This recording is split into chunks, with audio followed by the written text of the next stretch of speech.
অনেক ষড়যন্ত্র চলছে বাংলাদেশের বিরুদ্ধে, বাংলাদেশের স্বাধীনতা সার্বভৌমত্বের বিরুদ্ধে। বাংলাদেশ সবসময় একটি সম্প্রীতির দেশ।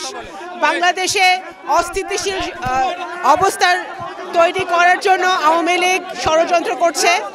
শেখ হাসিনা বাইরে বসে থেকে ষড়যন্ত্র করছে। সেই ষড়যন্ত্র বাংলাদেশের যুব সমাজ, বাংলাদেশের জাতীয়তাবাদী দল এবং সকল রাজনৈতিক দল সফল হতে দেবে না।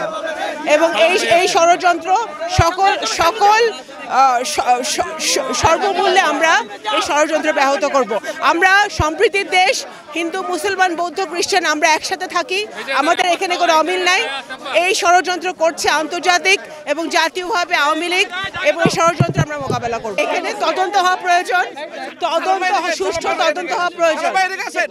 কারা এই ষড়যন্ত্রে জড়িত, কারা এই ঘটনায় জড়িত, সেই ষড়যন্ত্রের মধ্যে আমরা আশা করব যে বর্তমানে যে অন্তর্বর্তীকালীন সরকার আছে, সেই সরকার প্রধান উপদেষ্টা ওনার নেতৃত্বে উনি একটি সুষ্ঠু তদন্ত করবেন এবং এই দায়ীদের বিরুদ্ধে বিচার হবে। এবং যদি কোনো ষড়যন্ত্র এই দেশের বিরুদ্ধে, দেশের মাটির বিরুদ্ধে হয়ে থাকে, সেই ষড়যন্ত্র আমরা প্রতিহত করব।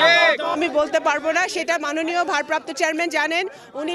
উনি অবশ্যই এই দেশে, আমরা চাই যে উনি আজকেই দেশে আসুক এবং অবশ্যই ইনশাল্লাহ উনি শীঘ্রই দেশে ফিরবেন।